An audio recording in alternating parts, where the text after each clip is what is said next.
محمد طلحہ صاحب ایک سوال لکھتے ہیں، پوچھتے ہیں کہ کیا فرماتے ہیں علماء کرام اس مسئلے کے بارے میں کہ قرآن کریم کو کھولتے وقت چومنا، آنکھوں کو لگانا، ماتھے کو لگانا، سینے کو لگانا جائز ہے یا نہیں؟ بسم اللہ الرحمن الرحیم۔ الجواب بعون الملک الوہاب، اللہم ہدایت الحق والصواب۔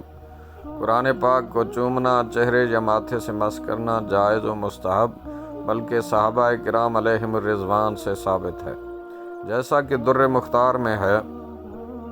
قرآن مجید کو بوسہ دینا صحابہ کرام کے فعل سے ثابت ہے۔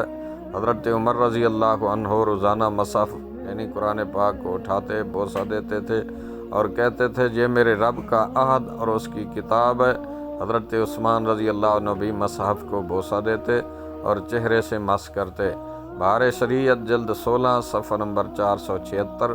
واللہ اعلم عز وجل ورسولہ عالم، صلی اللہ تعالی علیہ وآلہ وسلم۔